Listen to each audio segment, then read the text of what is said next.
Muted my mic. I hope I'm not muted. Can y'all hear me? You were muted for a few minutes. Oh, I'm back? Yeah, you're back. Okay, all right, great. Well, welcome everybody. Welcome to Therapy Talk Thursdays with EYPC. My name is Terrence Jones. I'm the regional director of this wonderful organization. And we are here. We've got an incredible topic with me. We've got some good friends. Of course, we've got Dr. Reginald Wells, one of our clinical supervisors with our organization. And we've also got Tasha Moore, who is the program director and community engagement coordinator at the Boys and Girls Club Teen Center in East Richmond, right beside Creighton Court. We are so happy to have her here today. And look, we're going to be getting into trauma and our youth. Now, look, if you're watching and if you are a parent, you're going to need to lean in on this, because although we're going to be talking about teenagers and talking about children, we're also going to be talking about things that definitely would include you as a parent. And you definitely going to be involved in that, because I believe we're going to discuss some tools today that may be able to help you if you're dealing with a young man or a young woman who may have experienced some trauma, or if you know of some young men or young women that may have experienced some trauma. But before we get into that, I want you to make sure that you write down EY4PC.com for all your community mental health needs, or you can give us a call at 804-788-1314 to reach us directly. If we can't help you, we've got a plethora of community providers that may be able to help your needs. And if you are experiencing a crisis right now, get off this and go ahead and dial 988 so you can get the crisis response. Saying what's up to Waco. He just joined us. Tasha Moore, how you doing today?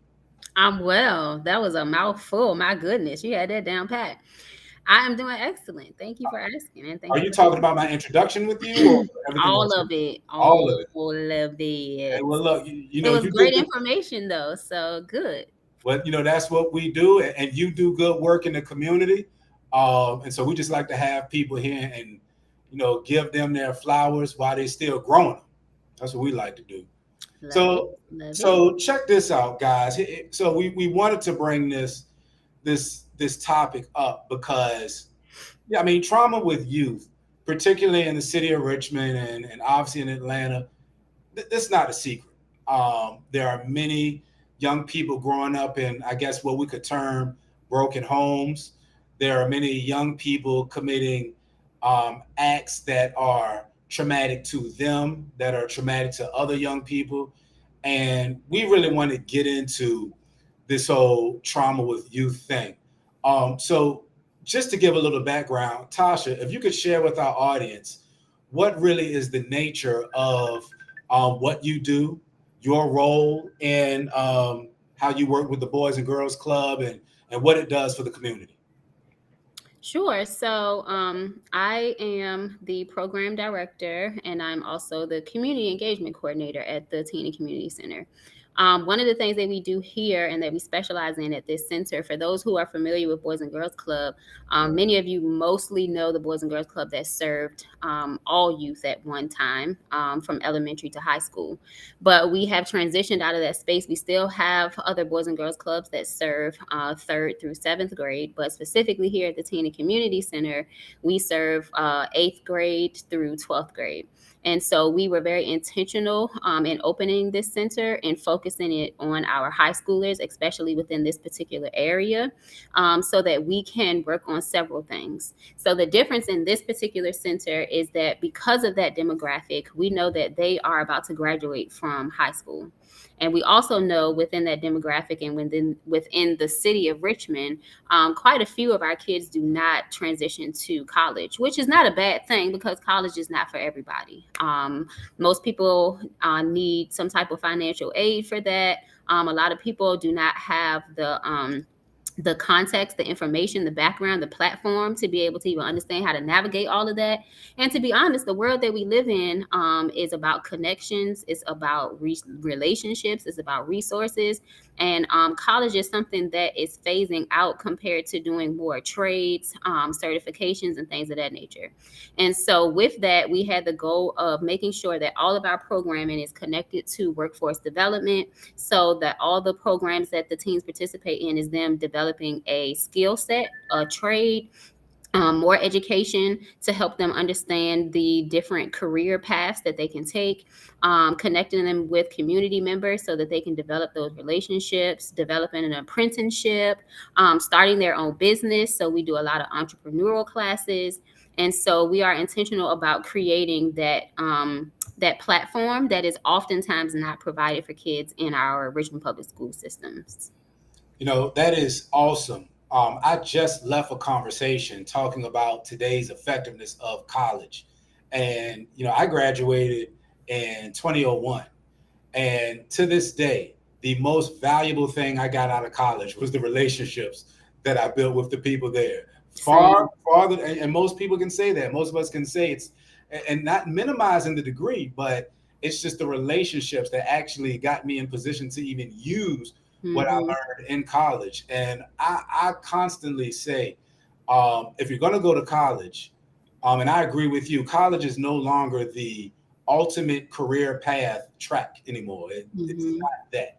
But if you are going to go, it serves you better to know exactly what you want to do, because who wants to throw away $40,000 for I just want to move out of my mama's house like that? It's Mm-hmm. not Mm-hmm. very Well, the economic, party. or the party. Mm-hmm. Look, a $40,000 party, that's too expensive. Not in Richmond. You better not be going to no $40,000 party in Absolutely Richmond, not. Virginia. Absolutely not going to happen. So, and you're right. The more our young people are able to develop trades, learn about forward technologies that'll help them become viable members in our society. I mean, you can't beat that. And then what better way to do that than what you guys are doing, which is bringing these skills and bringing the education for these skills right in the community. So someone who lives in some of these lower economic communities doesn't have to spend more money or resources going out. They can actually walk to get this type of training. It's a brilliant thing. I take my hat off to you and everybody at the Boys and Girls Club. Um, so let's get to it. Let's talk about this. So um, I sent you guys the questions, but I'm going to flip around a little bit, because I think a lot of times when we think about trauma, our minds sometimes go to one place, and we go to the violence, we go to the sexual assault. But being in our fields, we know that trauma um, does not just rest on those two pillars. So, Dr. Wells, if you will, what are some other areas outside of violence and sexual assault where a young person might view that as a traumatic experience? I mean, trauma has a range of things from being in the car accident that occurred, and they can't get past that. I've worked with young people with bullying, where there necessarily wasn't physical violence, but just the name calling, and of course, we understand social media itself. The intensity of it becomes traumatic for them. We have to remember the definition of trauma when there's a sudden change of whether it's lifestyle, physical, mental, that sudden abrupt change and the pain that's associated with it. I've worked with kids where all of a sudden they're notified that, oh, you have a serious illness that's going on. And then all of a sudden that illness takes a turn for the worse out of nowhere. One of the cases that stands out to me was a young man I was working with playing basketball and had discovered that, he was having some nerve, issues. It was something going on as far as his movement. Um, it was just usually a shake. But one morning he wakes up, he can't move his body, he can't blink, he can't do anything. And just the fact of going through that, even when he came out of it, every time he was going to sleep, he was in fear. Am I going to wake up like this again? And it took months to do that to work. So trauma can take on many different forms. Wow. Wow. Now, think about that for a second. You're a basketball player, you're good, and then one day you wake up and you can't move. Yeah. That had nothing to do with violence, but Yeah. that absolutely is traumatic. No doubt Mm-hmm. about it. Tasha, what are some of the things that you've seen at the club where it might not necessarily have been violent, but it definitely shifted a young person's outlook on life, and they viewed it as traumatic? So obviously, based on where the center is located, there is quite a bit of community violence just between the various different housing communities that surround us. So surrounding us is Fairfield Court, Mosby Court, Creighton Court. And so just the violence alone within that, in terms of the difference in the what do you call it, like the hood repping, being able to even understand the difference of walking from one side of the block to the other, and how that can create some type of, violent interaction. But so for those that were not even involved in more traumatic incidents, like actually being injured or having someone to be, murdered, just being able to live in an environment where you hear gunshots on a regular basis, where you may hear arguing in the middle of the night, where you may hear or wake up one morning and see that your next door neighbors, all of their belongings are sitting outside and you don't know where they are. That is a traumatic experience, just like, he was saying, your clinician was saying, like, it's a sudden change. And so they've experienced that a lot. In our school systems, unfortunately, many of the things that we hear is the wave of gun violence and things that are happening in our schools, to where they have to go on lockdown, to where they are no longer in school. So they went to school one day and then the next day they can't come back because of some safety measures. And so that's traumatic for our kids, because they don't know what to expect when they go to school every day. They don't know if they are going to expect police officers being there and doing even greater searches. They don't know to expect whether or not they're going to fully go through a whole school day and be able to make it to their classes. And sometimes that's traumatic, because oftentimes our kids go to school for those relationships developing with their teachers. And so if the favorite teacher that you have is in your fifth period block and you can't get to your fifth period block because your school is shut down, then that can be traumatic for you, because you might have been waiting until that fifth period to get something off of your chest, before you go home on the bus or walk home for more traumatic experiences that you might have. One of the things that often is rampant within our kids is displacement, being in one house and then having to move somewhere else. Terrence, you mentioned, based on where we are in Creighton, the phases that they're doing is phasing them from the apartment that some of them have grown up in all of their life. All of their family members might be in that same community. And then suddenly they're having to move to other communities, to where those communities that they're moving to may have been adversaries. And so now you're having to live in that particular spot. Or you're moving to a whole nother side of town that you didn't even have exposure to, even though you might have lived in Richmond, Virginia your whole life.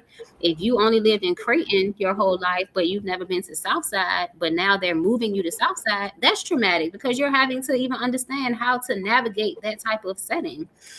And another one in terms of the shifts is the broken home. We talked about that a little bit in the beginning, where we have a lot of kids that are being pulled into the system between parents of navigating custody, and then they have to be interrogated by people that are in the system that they don't know, that they're just meeting. They're getting asked all of these questions, and then they have to sometimes decide which side, and they can't control that either. And so having to navigate all of that, but still go through your day-to-day expectations of waking up, going to school, doing your homework, passing an SOL test, and then coming to an after-school program, to wake up and start that process all over again, can be traumatic as well. Yeah, absolutely. Absolutely. I'm glad you guys shared that, because I hope our audience can kind of understand what some of these young people go through and the expectations that are put on them. But they're walking around with a huge backpack of trauma from families splitting up, from, like Tasha was talking about, displacement. I remember we were doing some work at the club, and Tasha was there, and she was letting me know, like, this area is now being controlled by a street organization. And this street organization does not want a certain color to be worn around here. And so now imagine, you just going to school to play band, you play the clarinet, but now you've got to watch what you wear for something that you have nothing to do with. And then when you're going through this can begin to shape your entire outlook on life, your outlook on your home. It's traumatic. And so our young people are dealing with these things. And, I hope, my prayer is that if you're listening to this and you're saying our young people are, anything negative you can come out, keep in mind that they're going through a lot of things that they didn't create. I hope you noticed that what Tasha and what Dr. Wells were talking about 80% of what they were talking about were caused by adults. You know, homes get split up because of adults. Projects get torn down because of adults. School programs get shut down because of adults. Those kids didn't do that. So they're walking around with this trauma that they didn't create. So I think a little grace should be given to our young people when they have to deal with these types of things. So on that, Dr. Wells, you know, you've worked with young people in your practice. What are some of the ways that the effects of trauma show up in some of the young people that you work with? Like, how do they manifest themselves in some of your sessions or some of your young people? Oh man, I was just sitting here listening to what you were saying, Mr. Jones and Mr. Moore, and the first thing that popped in my head, I remember, I just use myself for an example. I remember decades ago doing the Atlanta child murders, and from South Georgia.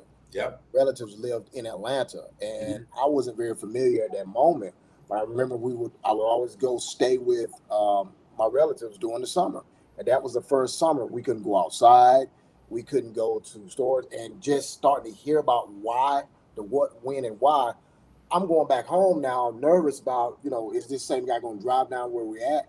So I'm just, thinking of that example. But the typical things that we usually see, some of the symptomatic stuff, the child is anxious when they're around people.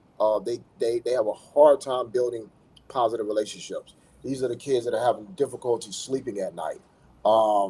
You hear some people making the jokes about, my favorite things to hear 4th of July are firecrackers and gunshots.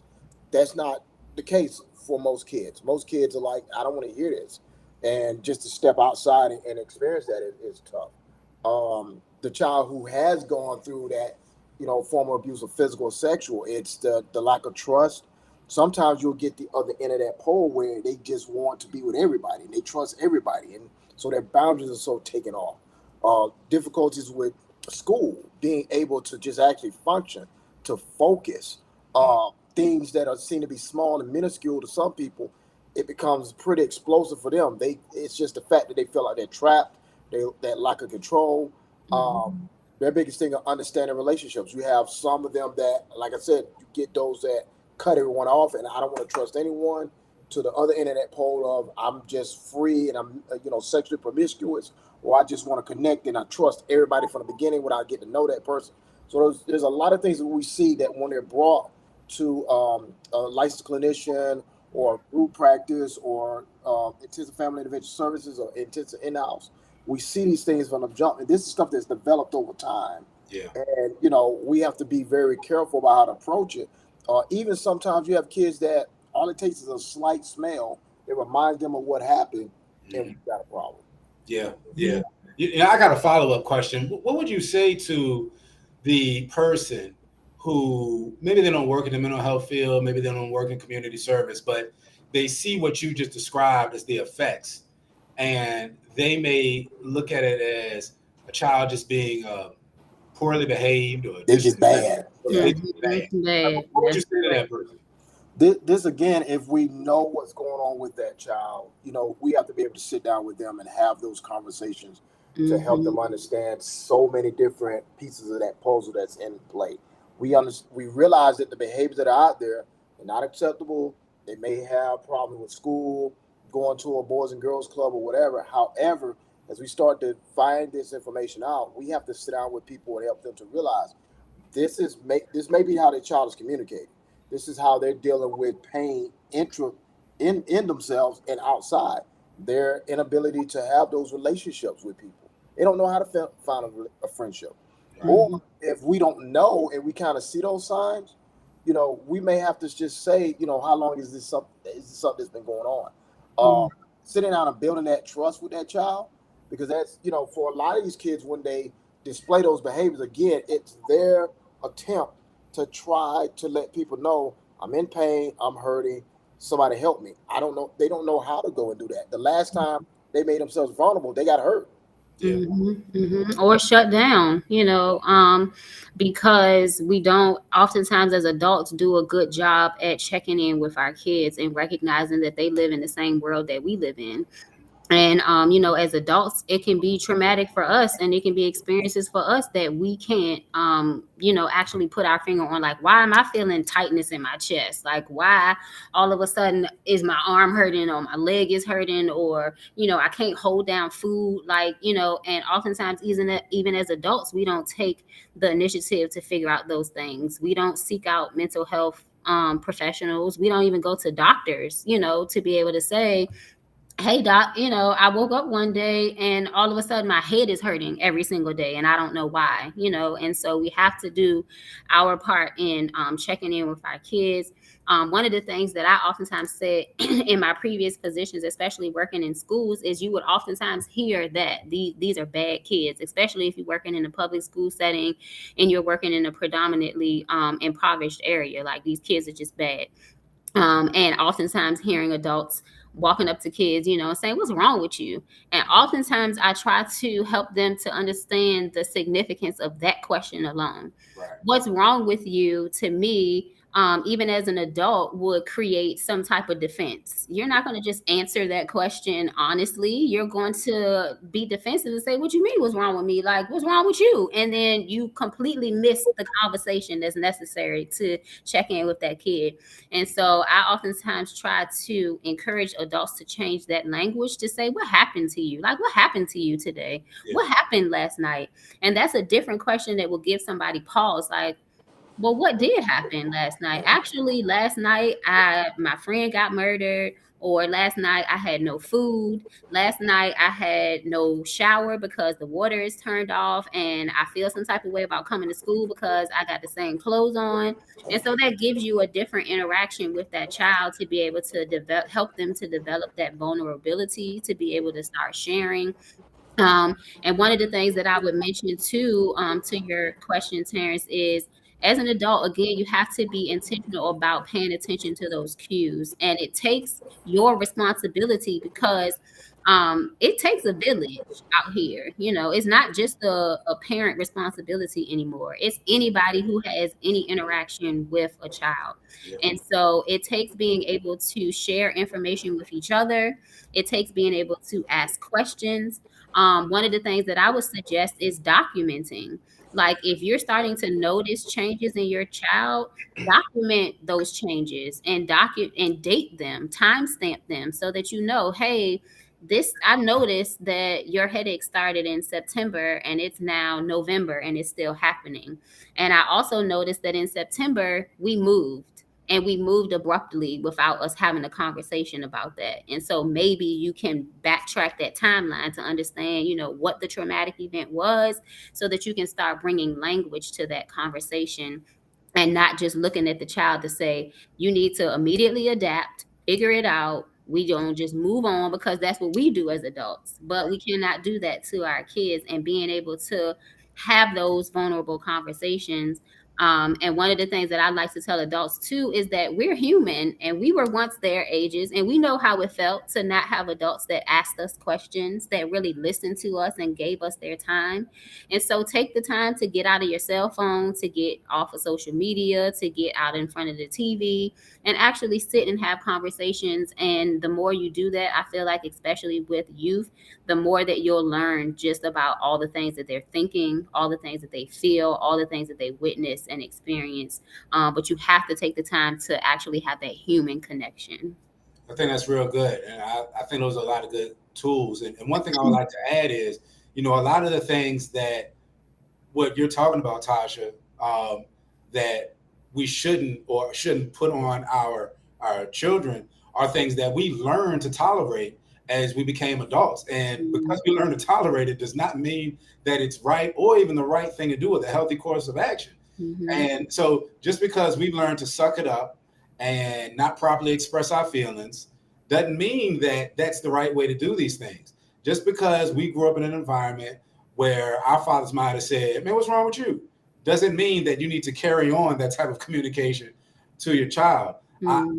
I tend to ask, how is everything going with you today? Or is everything okay? Something that's a little more open-ended than accusatory, because you're right. If you ask what's wrong with you, and then you put the tone on it, what's wrong with you, then, oh, you're the enemy too. I was Mhm. mad at this situation, but you're also the enemy too. And what this does is the young man or the young woman walked in with trauma, and now you're adding pain to the trauma that they deal with, and you're supposed to be in the position to help them sort of either unload some of that trauma or help Mhm. them shoulder it better. And when you don't ask properly, then you don't do that, and Mhm. then you're hurt.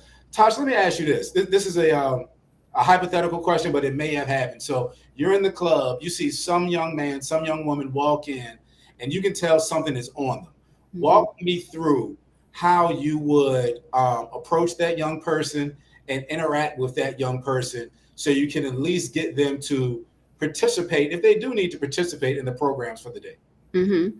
Yeah, that's good. I actually had that situation this morning. One of our youth that actually walks to the center came in earlier than he normally does. He actually is a football player and oftentimes doesn't come in until after 12 because he had practice. And then he came in this morning and he sat down and his head was down.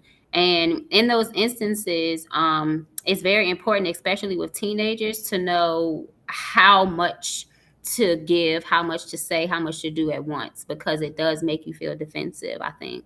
Um, and so I'm just like, hey, it's good to see you earlier today. You know, did something change in your schedule? And he kind of just shaking his head. I'm like, okay, well, is it something you want to talk about? Shaking his head still. And I'm like, okay, well, I'll give you, some time because it's on your face and I can tell that something is happening. But it seems also that you don't want to talk about it. And so I'm not going to push you. And so we'll circle back. And so with that, I'll then kind of walk away and I'll still pay attention. If he's sitting down and he's eating breakfast, I'll come behind him and like put my hand on his back. I'm going to check in with you later. Okay. Remember? Or if he goes into the room and is starting his program and is sitting there and is not participating, I'll come in and sit next to him, not say nothing, but just sit next to him, like, hey. And then if it's not participating so much, or there's some other type of social cue, then it's like, okay, hey, why don't you come and let's go take a walk real quick. Help me out in the kitchen. Something that doesn't feel as intense, like I'm about to go sit in this room one-to-one and have a conversation with you. But help me out in this kitchen so we can clean up. And then when we go in the kitchen, we clean it up. I'm just like, hey, I remember when you walked in, it looked like you had some things going on. You didn't really want to talk about it. I gave you your space. You went in your program. You still didn't participate. I just want to check in. And sometimes it takes having a different conversation. Like, again, if we're in the kitchen, I'm not going to get right into it. I'm like, what's your favorite food? Why do you like to eat that favorite food? What reminds you of that? Like, who in your family cooks really well? And then you kind of ask those leading questions, and then those leading questions helps to kind of break down that defense. Right. And then it also hopefully makes that youth feel like you actually care, like you're wanting to know about them. And then it doesn't seem like an interrogation. It just seems like a natural conversation. Yeah. And so that's oftentimes what I'll do. And then it just depends on what those responses are. If they still aren't willing to talk, it's like, hey, do you want to journal? Do you want to write it down and then I can read it? I've had that happen with kids before where it's like they're just uncomfortable sharing because, again, to the point that we mentioned, if you are coming from an environment or a household where that old adage of what happens in the house stays in the house and you don't go out here sharing our business. And so as much as that youth might want to actually talk to you, they worrying about, okay, if I tell you this, then you're going to call my mama, you're going to call my grandma, what they going to say? And so sometimes it's not even having the conversation. It's write down what you got to say, and then I'll respond back to you on paper so that it's not actually having to talk. So you have to really just be careful and very intentional about knowing the kid. That takes paying attention to them, paying attention to their behavior so that you know which type of intervention to use, because not every intervention is going to work for every child. Yeah, that's good. That's good. Want to give a shout out to, got a couple of new people saying hello. What's up, Shalonda? What's up, Rainice? Look, if you guys, what's up, Thomasine? If you guys got any questions, we're talking about youth and trauma. Go ahead, hit us in the comment section, hit us in the chat, so we can answer them. So I want to switch gears a little bit. So let's say that, well, take a step back. We've discussed that many of the instances that have caused young people to deal with trauma have come from adults. And let's say that you're a parent and you realize that you either deliberately or inadvertently created an atmosphere that has negatively impacted your child, and it's been traumatic for them, and now they're living in that experience. Dr. Wells, what would you say to a parent who may be feeling guilty or may be feeling bad that the life that they lived has created traumatic experiences for their children? It's the importance of being able to help that parent to understand that you're there as support, to validate them, to understand that to walk in their shoes is going to be so important, to learn about the environment, whether it's the home, the community, or whatever the case may be. And a lot of the parents, yes, I've worked with some parents where they've said that, hey, this is the only, from the place that we can afford. We can't get anything that's in a better place. Or, this has been the situation with my family. My child witnessed the domestic violence and it's seen it several times. And I realize it's something that I have to deal with myself, but this is hard for me.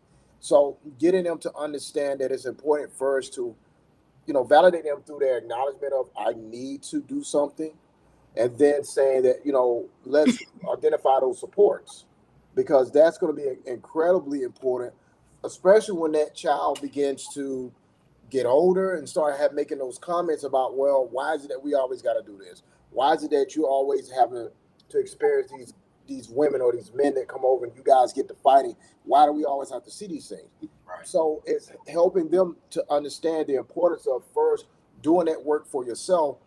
And sometimes it comes down to what's more important at this point.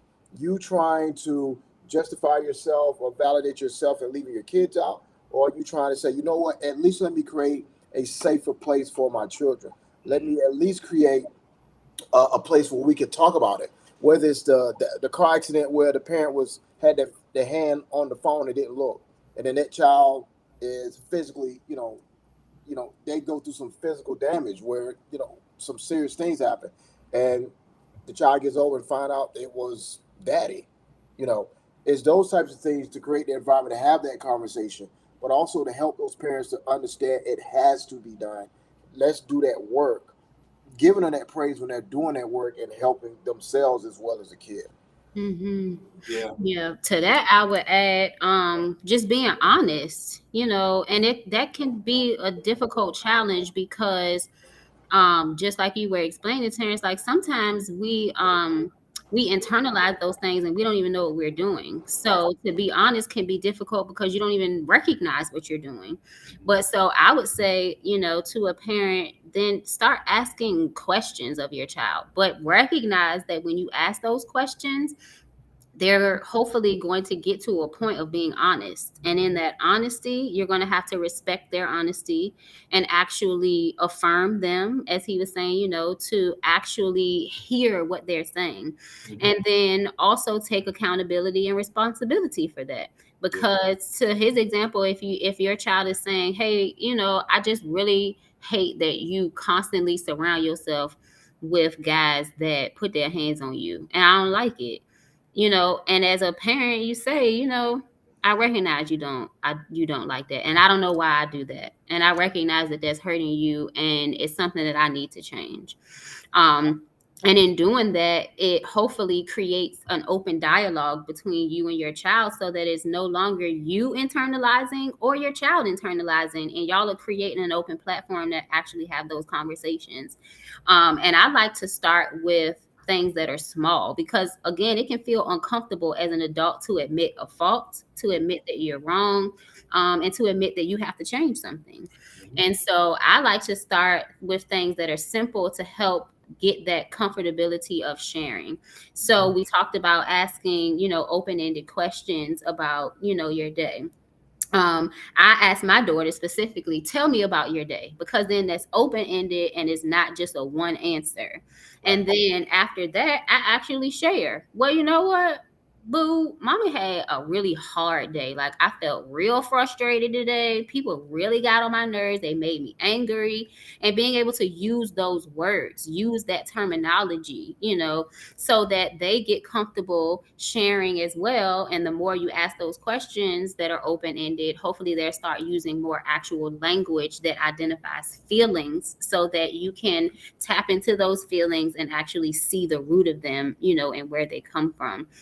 And the last thing I'll say is, especially within our community, therapy, seeking some type of mental health support is something that you can be denounced for. Like, you crazy. We don't do that. That's for white people.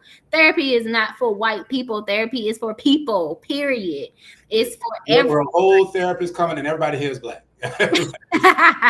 Everybody. It's for everybody. And so I oftentimes feel like parents can do disjustice to their kids of saying something's wrong with you and you need help. I'm gonna get you an in-home counselor. I'm gonna get you a therapist, as opposed to, we're gonna do this together as a family and go to family therapy, so that you have a support system that's there, somebody that's unbiased, that as a parent you can hear some things from your child or from your family member, and it not really register, because it's like, you can't tell me nothing. But as a therapist, that's unbiased, that doesn't know you and doesn't know that child, then they can be a helpful resource to be able to navigate some of those conversations. Absolutely. And so I would say try to do things as a family unit as much as possible, because 9 times out of 10, whatever trauma your child is carrying, you carrying it too, and y'all need to work on it together. Yep. I'm shifting my philosophy and parenting a little bit, and not knocking my parents. My parents were great, but our parents came up under the we're not going to apologize to you. We're the parent. You're the. And what I've understood is, and I'm growing to understand, is parenting is a life journey of trust between parent and child. And one of the simple things that I'm rejecting is, once you hit 18, you're out the door. I have learned that a human needs their parent the most between the ages of 18 and about 30. I also recognize that when, parents would say, I taught you everything you need to know, now you go, that could not be further from the truth. If you're a parent and you think that you taught your child everything they need to know about life from 0 to 18, you've missed it. But one thing that I know is apologizing to your kids when you realize that you may have done some things that weren't right, whether you meant to do it or you didn't mean to do it. That further helps build that trust and reduces the effects of the trauma that child or your child may have had. Because the reality is this: if you were in an abusive relationship when your child was 8, and then you just happened to get in a good relationship when that child turned 10, that child did not forget about that abusive relationship at 8. And that relationship may have shaped, well, in fact, it probably did shape the way that child views relationships all the way up until that child is an adult and may be living their truth through the abusive relationship they watched you go through. And there is never a time limit where you can go to that child and say, Daddy did some things wrong. Mommy did some things wrong. I apologize for that. Share with me how it made you feel. Let's talk about it. This is the mind frame that I was in at the time. I now see that it was wrong. I want to help repair that aspect of our relationship. There's nothing wrong with it. That goes so far in helping to continue to develop your child. Scientifically, the brain doesn't stop developing until 25. So you're kicking your kid out at 18, or you're taking your hands off at parenting at 18, then that's 7 more years of brain development that you're just leaving out on the table. Instead, why not continue the parenting into adulthood, break down barriers, share, speak, listen, and help reduce that trauma? I think I'm finding out that these things really work well. And I bring that up, Tosh, because you talk about our communities, and we see this all the time. We see some of the same archaic things that have been in our communities for decades that are just calling cards for trauma. and it's not healthy for anybody. And I think we can change it. I really think. Absolutely. So let's go back to the teenagers. How can teenagers begin to process? And Dr. Wells, I shoot this to you. How can teenagers process um, and move through their traumatic experiences? So, Tasha brought up therapy. Obviously, we support therapy. But what are some ways that a teenager who may be going through a loss of a friend, going through parental divorce, how can they process and then move through this traumatic experience that they're going through? I mean, the stages of moving through trauma is going to be pretty much the same.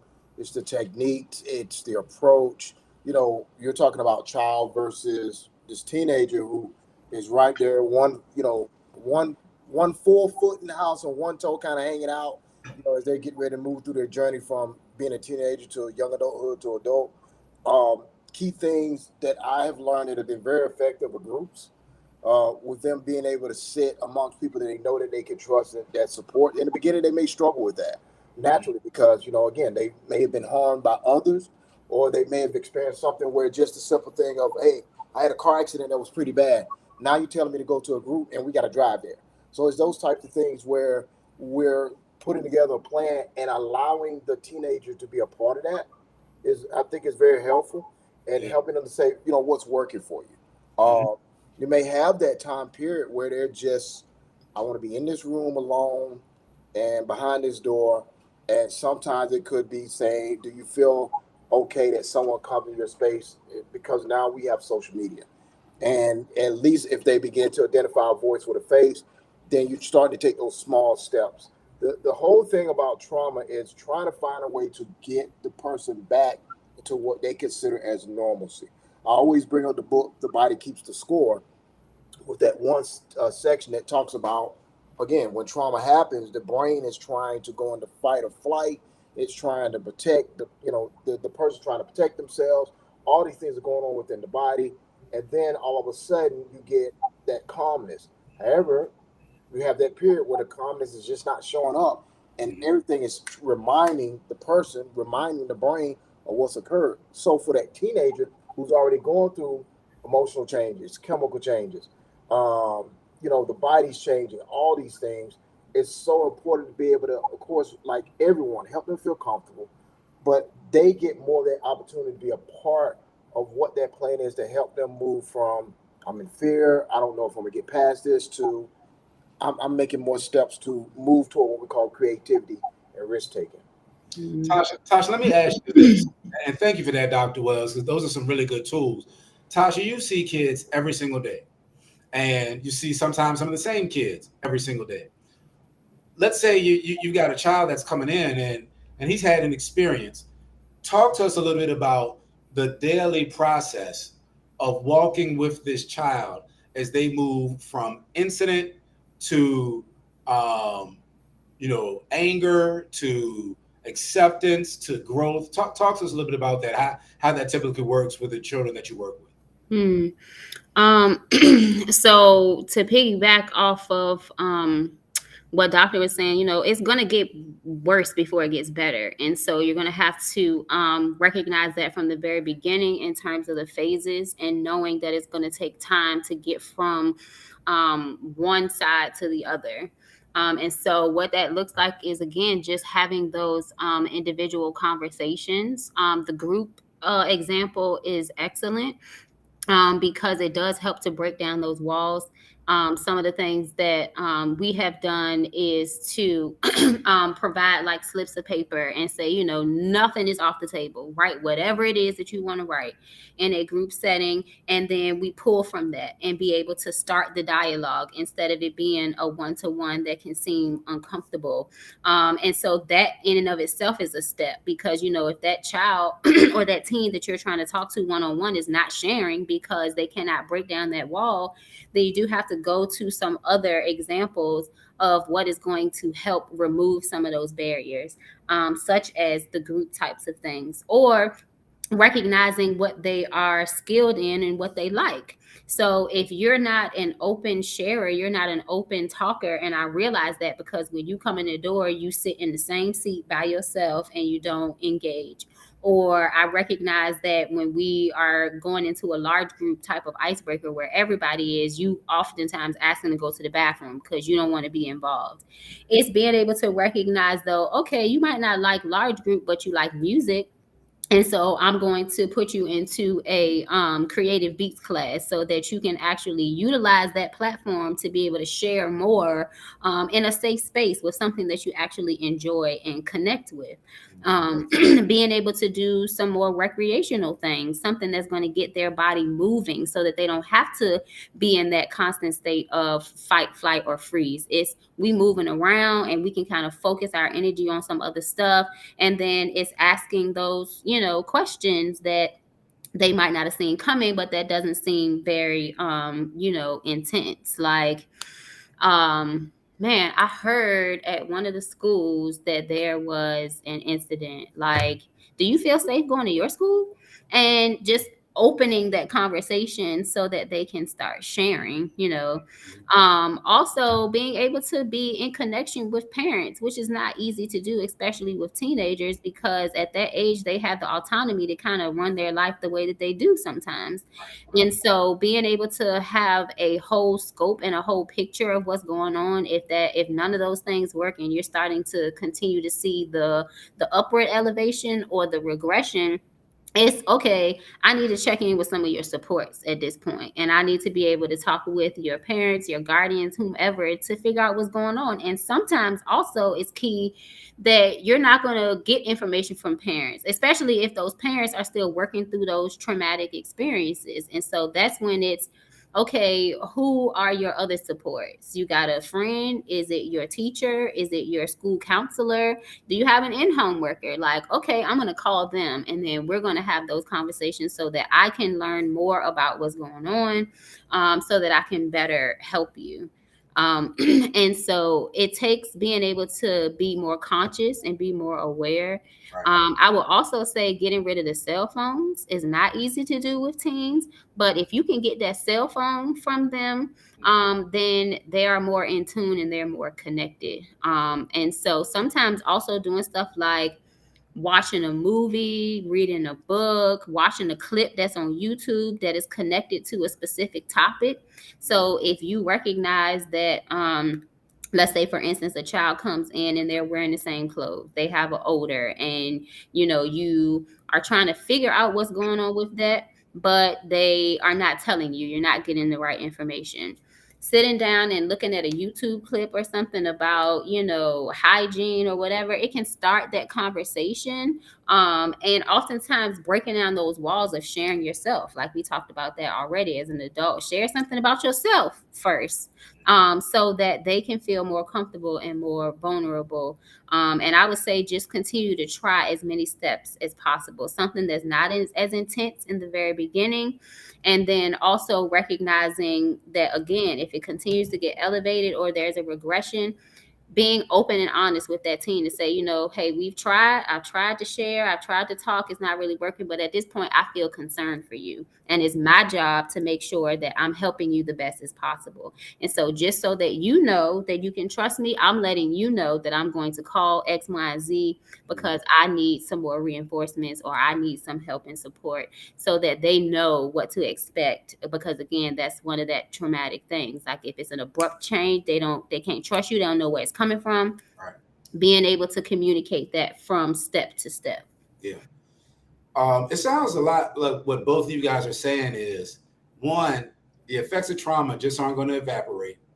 And there's work to be done. There has to be work to be done on both ends to be able to just navigate through the process, because it's not going to cut off overnight. And these young people are growing up in these experiences. And so there's work to be done. I hope as parents are listening that you just might be thinking about your own families and your own children. And is there a situation where you need to go ahead and just call a meeting, cut the TV off, put the phone away, and talk about some things? Get the insight of what your young person is going through. Be transparent and share about how you feel about the situation. These are things that can help before they manifest, this trauma manifests into unhealthy behaviors that put a lot of people's lives and safety at risk. I think you should take advantage of it. We're going to wrap up in a little bit, but I guess to the end of what you guys were talking about, we hear this thing of generational curses and, it's in the family and this types of thing. But here's the question I want to ask. Tasha, I want to ask you this. Can a family stop generational trauma? And if a family can stop generational trauma, meaning this, there is a history of substance use in my family. And right along with that comes unstable living. It comes inadequate funds. We don't talk to each other really well. We grow up in this. I grow up in this trauma. My mom experienced it. Her mom experienced it. It's passed down to me. I got a child, and I see myself dealing with my child in the same way. Can this be broken? And if it can be broken, how? That's a great question. I do believe that it can be broken, but it's an intentional effort to do so, starting with the awareness and being able to be aware. The same things that we've already been talking about in terms of the conversations, hearing and listening. And so when an honest feedback is given, then recognize within yourself, where is that sitting? Like, ooh, I felt that. Like I'm starting to feel angry, or I'm starting to feel like I just want to walk away because I can't handle this. When you feeling those things that are making you feel something else inside, pay attention to that, and then actually do the opposite of what your mind and your body is telling you to do, and just stay in that moment. I will also say sometimes it takes the difficult task of letting people go and cutting people off.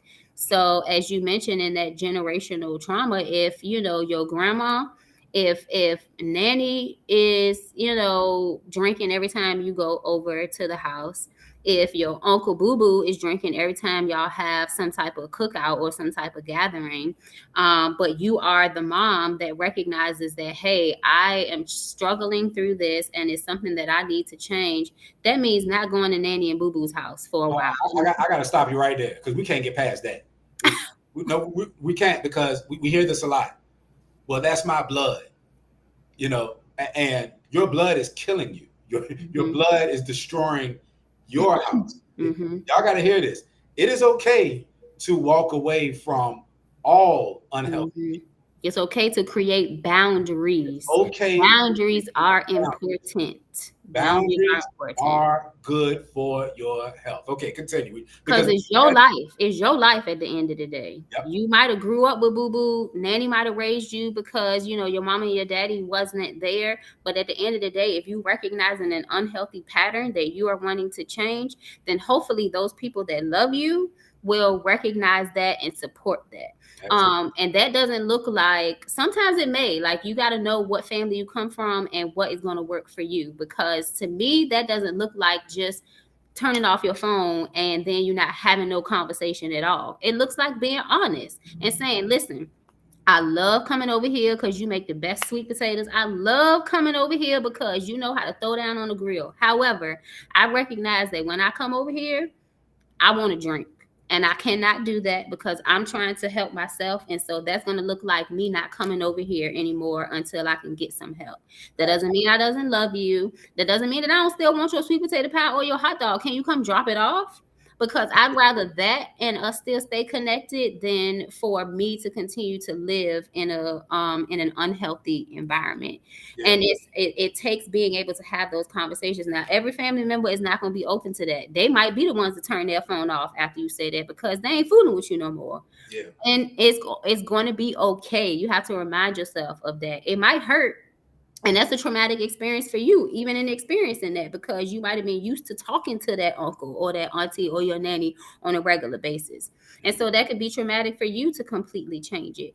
But that's when you have to also build different networks, because that's another thing that we have to do within our communities. You got to get outside of your natural environment, the people that you knew all your life, the environments that you've been in all your life, because if you recognizing that it's unhealthy, that it's not going along the path that you want for yourself, then you got to make a change to create other networks. Again, that's not going to be comfortable, but ask questions like, I want to do better at not drinking, and so where are the AAA meetings? That is an opportunity for you to connect with people who are struggling just like you, so that you can call them because they're on that journey of healing, to be able to say, hey, I really want to go around my Uncle Boo Boo house because that's where I feel the safest. But I know I'm working on that. Can you just stay on the phone with me until I can get out of that space? You know, and so you're going to have to surround yourself with other people who are like-minded to where you're trying to go,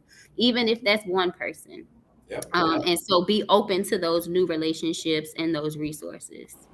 Absolutely. Dr. Wells, add your thoughts. Can generational trauma, and I see Pastor Turner just joined us, can generational trauma be broken? It looks like he has a little bit of an answer up there. He calls it generational choices. I like that. I like that term a whole lot better. It is a choice. It can be broken. It can be changed. Again, just like Pastor Turner is saying, it starts with a choice. We have many families that it becomes a thing of that's always been. That's every time I would hear that when doing session, it's always been that way. The question I always just come back and say, is that how you want it to continue to go on? Mm-hmm. And you have people that have just gotten so used to that pain and hiding the secrets and everything. I tell people all the time, I said, nobody's asked you to create an Oprah Winfrey show. Please stop doing that. That's not healthy. When everybody just says, well, I'm going to share it to the world, guess what? The world doesn't owe you an explanation. You need to deal with that within yourself, deal with that within the home, bring in someone who may be a good mediator, a licensed person. But when you start just putting it out there all for the sake of, I want people to know that I was in pain and hurting, you may cause more damage than good. I remember that period of time where you had people that just decided. Social media was one of the tools that you just started having people talking about, hey, this, the Me Too movements and everything. Those things are great until people start weaponizing that. Mm-hmm. And so when you're dealing with trauma, the thing is you're trying to work toward healing and not just discovery. Mm-hmm. When you just leave off certain patterns of that, you're creating more of a problem. It's just like, if I put my hand on the stove and it gets burnt, and as I'm getting older, at some point I got to learn how to cook. But all I can think about is, I'm just going to get burned again. I'm going to get burned again. At some point, we got to be able to help you walk through those steps to break that curse, because now everybody just eats out and gets unhealthy. Yeah. And you'll be surprised, going back to like Pastor Turner, what others said, the choices that we've made that's contributed to the lifestyle we're currently living because of the trauma, we may find out as we rewind the tape, we could have stopped it here. We could have talked to this person here. We could have done some therapy here. As we proceed along and just making it the norm, that stuff becomes harmful. Yeah. Mm-hmm.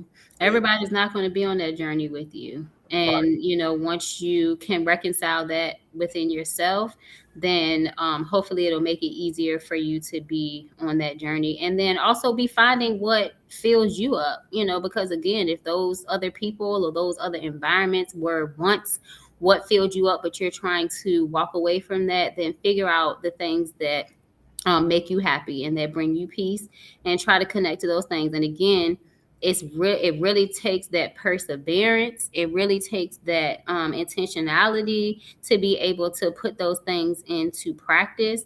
And the more and more you do it, the more and more it becomes more of a habit. The same way that you're trying to break those bad habits, the more that you practice the good habits, then hopefully it will continue to fall in place. Yeah, absolutely. Absolutely. Generational trauma can be broken, but you got to break it. It's not just going to fall apart. You got to break it. Look, we got to get up out of here. We've got super busy schedules. Pamels, I hope that is it Pam's or Pamela? Pam's with an S, but either way, thanks for joining us. Really glad to have you here.